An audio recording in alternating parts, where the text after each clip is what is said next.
આ ભૂમિ ઉપર એક હાવજ જેવું વ્યક્તિત્વ, અમારા કાઠિયાવાડમાં એવું કહેવાય કે બાકર બચ્ચા લાખ, લાખે બેચારા, પણ સિંહણ બચ્ચો એક અને એકે હજારા. એટલે કે મારા આદરણીય ચેતરભાઈ વસાવા, જે હંમેશા ગુજરાતના યુવાનોના પ્રશ્ન હોય, ગુજરાતના આદિવાસી સમાજના પ્રશ્ન હોય, આ વિસ્તારના જે પ્રાણ પ્રશ્નો હોય, એને સતત કહી શકાય કે સડકથી લઈ અને સંસદ સુધી જે ઉઠાવતા રહ્યા છે, એના માટે જોરદાર તાલીઓ થઈ જાય. એવું જ એક બીજું વ્યક્તિત્વ અમારા કાઠિયાવાડમાંથી અને ભાવનગરની ભૂમિમાંથી આવતું, જેને કહી શકાય કે યુવાનોના જે પ્રાણ પ્રશ્ન, યુવાનોની જે પીડા, યુવાનોની જે વેદના, જે ચિંતા છે, એનું સતત ચિંતન મનન અને સરકાર સાથે આ પ્રશ્નોનું કઈ રીતે નિરાકરણ આવે એના માટે સતત ઝઝૂમતા એવો અમારો તરવૈયો યુવાન એટલે કે બ્રિજરાજભાઈ સોલંકી, એને પણ તાલીઓથી આપણે વધાવીએ. આ સ્ટેજ ઉપર આમ આદમી પાર્ટીના પંચમહાલના, ઘોગંબાના, આ વિસ્તારના જે પણ કાર્યકર્તાઓ છે, જેને ખૂબ સુંદર આયોજન કર્યું છે, એ એટલા માટે કારણ કે વર્તમાન આ જે પંચમહાલની ભૂમિ છે, એ પંચમહાલની ભૂમિ જોવા જઈએ તો ક્યાંક ને ક્યાંક ત્રાહિમામ છે. અને ત્રાહિમામ છે વર્તમાન પંચમહાલના, ઘોગંબાના, ગોધરાના, આપણા આજુબાજુના જે જનપ્રતિનિધિઓ છે, એ જનપ્રતિનિધિઓ જેને ભ્રષ્ટાચારમાં માજા મૂકી છે. અને હમણાં જ કહી શકાય કે અહીંયા જ્યારે આવતા હતા ત્યારે ઘણું બધું લાંબુ લિસ્ટ એ આઈના આગેવાનોએ અમને આપ્યું. આ આગેવાનોએ જે વાત મૂકી કે ભાઈ દુધાપુરા ગામની અંદર જે લાઇમસ્ટોન છે, એ લાઇમસ્ટોન માં લીઝ ની ક્યાંક ને ક્યાંક પરવાનગી લઈ આ જમીનની અંદર જે કિંમતી, જે કહી શકાય કે જે સંપદા આવેલી છે, એ સંપદા ઉપર અહીંના જનપ્રતિનિધિનો દોડો છે. અને અહીંના જે જનપ્રતિનિધિ છે, એ જનપ્રતિનિધિ સામે જો કોઈ અવાજ ઉઠાવે તો એને ક્યાંક ને ક્યાંક દબાવવામાં, ક્યાંક ને ક્યાંક એની પર ખોટા કેસ કરવામાં. હમણાં જ રીંછવાડી ખાતે કહી શકાય કે જે દબાણની ઘટના બની, તો ખોટી રીતે હેરાન પરેશાન કરવા, કિન્નાખોરી રાખવી અને એ કિન્નાખોરી રાખી ક્યાંક ને ક્યાંક પ્રતાડિત કરવામાં આવે છે. આ વાત સાચી છે કે ખોટી? સાચી છે ને? આમાં કઈ ખોટું નથી ને? અને અહીંના જે જનપ્રતિનિધિ એટલે કે આ વિસ્તારના જે જનપ્રતિનિધિ છે, એના પેટ્રોલ પંપો ચાલે, દારૂના સ્ટેન્ડ ચાલે, આ બાજુની જ બોર્ડર માંથી દારૂનું એન્ટ્રી પોઈન્ટ છે ને? દેશી દારૂઓના અડ્ડા ચાલે. અહીંયા પોલીસ સ્ટેશનની પાછળ એ દેશી દારૂ મળે, એ ઇંગ્લિશ દારૂ માગો એટલો મળે. આ રોડ ઉપર નીકળો એટલો માગો એટલો દેશી દારૂ, ઇંગ્લિશ દારૂ મળે. પણ જો અહીંના ખેડૂતો એ ખાતરની માંગણી કરે તો એ ખાતર નો મળે, પણ ગલિયા ગલિયા દારૂ મળે. આ જે રાજનીતિ છે, એ રાજનીતિમાં પરિવર્તન લાવવા માટે, આ રાજનીતિમાં બદલાવ લાવવા માટે આ ભૂમિના એક હાવજ અને કહી શકાય કે આખા ગુજરાતનું ગૌરવ એ આદરણીય ચેતરભાઈ વસાવા, એ ચેતરભાઈ વસાવા જેના ડરાવવાના, ધમકાવવાના બધા જ પ્રયત્નો થયા, પરંતુ એને જેલમાં નાખવામાં આવ્યા. અમને બધાને ખબર હશે કે એને 84 દિવસની જેલ થઈ. અને શા માટે? તો કે એક કાચનો ગ્લાસ ત્યાં પડ્યો તો, માયરો નો માર્યો તો બીજા નંબરની વાત છે. અને હું તો એવું માનું છું કે જો માયરો હોય તો સામે વાળો મરી ગયો હોય, તો જીવિત જ છે. તો પણ ખોટા કેસ, ખોટા ગુના એની અંદર ક્યાંક ને ક્યાંક ફસાવાના, ધમકાવાના જે પણ લોકો અવાજ ઉઠાવે એને ક્યાંક ને ક્યાંક કિન્નાખોરી રાખી અને આ ભારતીય જનતા પાર્ટી એ હેરાન પરેશાન કરી રહી છે. અને ખાસ કરીને આદિવાસી સમાજના જે વિસ્તારો છે એ અંબાજીથી લઈ અને ઉમરગામ સુધીના, તેમાં તમે ગઈકાલની ઘટના જોઈ હશે.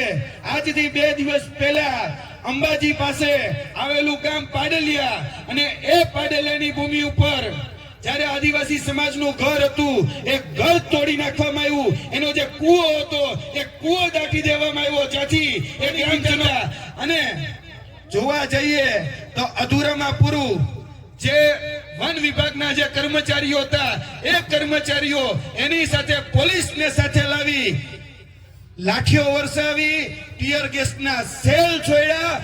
તેની સાથે સાથે જે રીતે અંગ્રેજોના જનરલ ડાયરે કહી શકાય કે આપણા ખેડૂતો ઉપર જે રીતે ગોળીઓ વીંધી હતી, એ જ રીતે પાડલિયાની ભૂમિ ઉપર અમે ગ્રામજનો પાસેથી માહિતી લઈને આવ્યા છીએ કે 50 રાઉન્ડ ફાયરિંગ કરવામાં આવ્યું.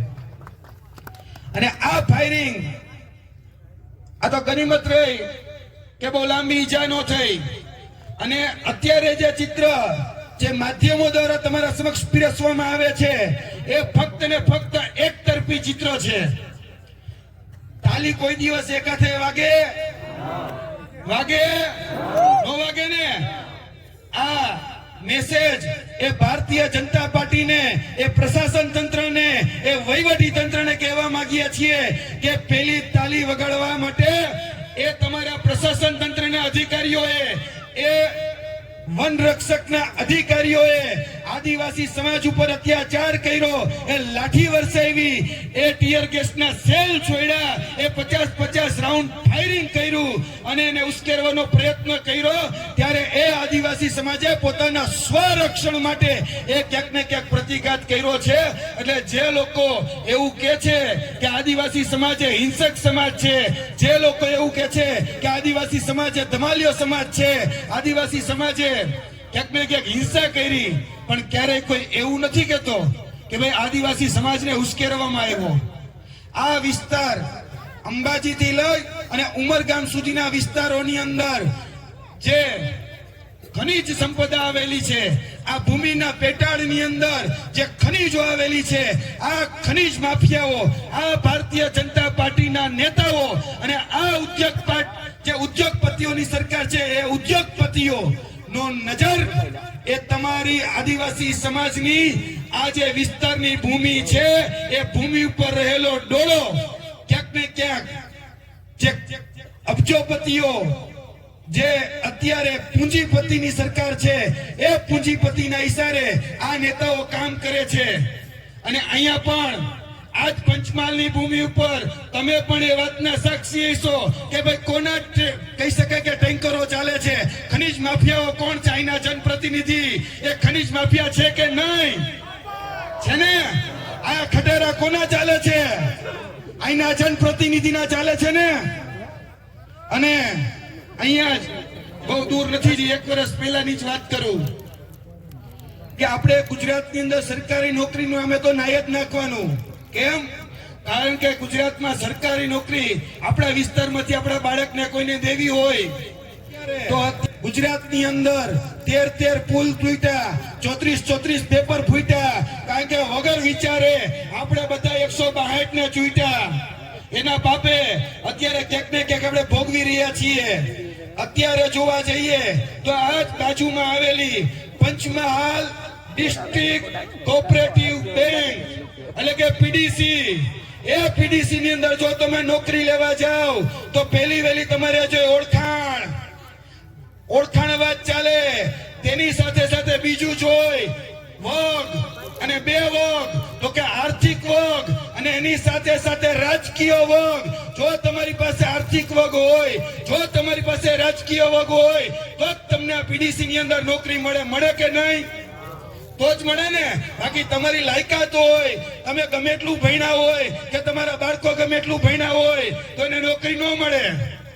પણ અહીંયા જે સત્તાધીશો બેઠા છે, એ સત્તાધીશોએ અમને યાદ છે 6 મહિના પહેલા કે 14 ભરતી કરવાની હતી અને 14 જે લોકોને લેવામાં આવ્યા એક જ સમાજના એક જ લોકોને લેવામાં આવ્યા, જે એના ઓળખાણવાદના, જે એના પરિવારવાદના લોકો હતા, અમે એની સામે કૌભાંડ ઉજાગર કર્યું અને એ ભરતી પીડીસીએ રદ કરવી પડી.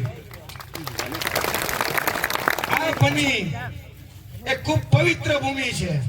પંચમહાલનું બાળક, પંચમહાલનો યુવાન, પંચમહાલની આજે એ પોતાના સ્વ વડે ઊભું થવા માંગે છે, પણ અહીંના જે રાજનેતાઓ છે, અહીંની જે જનપ્રતિનિધિઓ છે, એ જનપ્રતિનિધિઓ અહીંના લોકોને ફક્ત ને ફક્ત ગુલામ બનાવવા માટે જ ક્યાંક ને ક્યાંક રાજ કરી રહ્યા હોય એવું સ્પષ્ટ દેખાય છે. ખોટું બોલું છું કઈ હું કઈ? આ લોકો જે આ ભૂમિ છે, એ ભૂમિમાં અત્યારે સૌથી વિકટ પ્રશ્ન આવીને ઉભો છે. કહી શકાય કે આપણા ઉત્તર ગુજરાત થી લઈ રાજસ્થાન, હરિયાણા અને છેક દિલ્હી સુધી રહેલો જે વિસ્તાર, એટલે કે એ અરાવલી જે છે, એ અરાવલી ઉપર હવે ઉદ્યોગપતિઓ છે, ઉદ્યોગપતિનો ડોળો ગયો છે અને એ ઉદ્યોગપતિઓને અરાવલી પર્વતમાળાની હેઠળ જે આવેલી જે ખનિજ સંપદાઓ છે, એ અમૂલ્ય એ ખનિજ સંપદાઓ એ જોઈ છે. ત્યારે અત્યારે જજમેન્ટ આપી અને એવું કહેવામાં આવ્યું છે કે 100 મીટર સુધી ઊંચી જે હારમાળા હોય એ જ હવે અરાવલીનો ભાગ ગણાશે, બાકીનો અરાવલીનો ભાગ ગણાશે નહીં. એટલે કે આ જે પર્વત, આ જે કહી શકાય કે સેંકડો જે નદીઓ છે, એનું જે ઉદ્ગમ સ્થાન અને ઉદ્ભવ સ્થાન રહ્યું છે, સાબરમતી નદી હોય, બનાસ નદી હોય, લુણી નદી હોય, એ બધી જ નદીઓ અહીંયાથી નીકળે છે અને આજે ક્યાંક ને ક્યાંક એ અત્યારે પોતાના અસ્તિત્વ માટે એ લડાઈ લડી રહી છે. તો આપણા બધાની ફરજ છે કે આપણે હારમાળાઓ જે દેખાય છે એ હારમાળાઓ હવે બચાવવી પડશે. કારણ કે પર્વત બચશે તો યાદ રાખજો કે આપણું અસ્તિત્વ બચશે, પાણી બચશે, પાણી બચશે તો ખેતી બચશે અને ખેતી બચશે તો આપણા બધાનું જીવન બચશે. એટલે વધારે વાત એ નથી કરવી, પણ આવનાર દિવસોની અંદર આ પંચમહાલની અંદર એ જિલ્લા પંચાયત, તાલુકા પંચાયત, નગરપાલિકાઓની ચૂંટણીઓ આવી રહી છે. તો તમારામાંથી જ તમારું મજબૂત નેતૃત્વ ઊભું કરી તમારા પ્રશ્નોને જે રીતે આદરણીય ચેતરભાઈ વસાવા વિધાનસભાની અંદર ગુંજાવી રહ્યા છે, એ જ રીતે આપણા જ વિસ્તારમાંથી આપણો જ પ્રતિનિધિ એ નગરપાલિકા હોય, એ જિલ્લા પંચાયત હોય કે તાલુકા પંચાયત હોય, એમાં એક સિંહની જેમ ડણક કરી શકે, એક હાવજની જેમ હાકલો પડકારો કરી અને પોતાના પ્રાણ પ્રશ્નો રાખી શકે એવા વ્યક્તિને ચૂંટવા માટેનો સમય આવી રહ્યો છે. તો હવે ભૂલાય નહીં, કારણ કે આવનાર દિવસોની અંદર એ નગરપાલિકા, જિલ્લા પંચાયત, તાલુકા પંચાયતની મહત્વની ચૂંટણીઓ આવવાની છે. આ વિસ્તારના પ્રાણ પ્રશ્નોને યાદ રાખજો. આ પંચમહાલની ભૂમિ છે અને આ પંચમહાલના વર્તમાન જે કહી શકાય, વર્તમાન જે પરિસ્થિતિ છે પંચમહાલની, એમાં 50% શિક્ષકોની ઘટ છે. આ પંચમહાલની ભૂમિ ઉપર 50% તલાટીઓની ઘટ છે. ગામમાં જાય તો તલાટી નથી, કચેરીઓમાં જાય તો ક્લાર્ક નથી. આજે ગામમાં કહી શકાય કે દવાખાના છે પણ ડાક્ટર નથી, સ્કૂલ છે પણ જર્જરિત છે, શાળામાં એ શિક્ષકો નથી. આ પંચમહાલની હાલત છે અને આ હાલત એ તમારા જનપ્રતિનિધિ, તમારા નેતાઓના કારણે છે. તો આપણે બધા હવે પરિવર્તન લાવવાની આ જે મુહિમ છે, એ મુહિમમાં આગળના દિવસોની અંદર જે રીતે આદરણીય ચેતરભાઈ વસાવા એ ડણક દઈ રહ્યા છે, એ રીતે આપણે પણ એ ડણક દઈ આપણા વિસ્તારના જે પ્રાણ પ્રશ્નો છે, એ પ્રાણ પ્રશ્નો એ હવે એ તાલુકા પંચાયત, જિલ્લા પંચાયતમાં ઉપાડવાના છે. એટલે વધારે વાત નથી કરતો, હું મારી વાણીને વિરમું છું.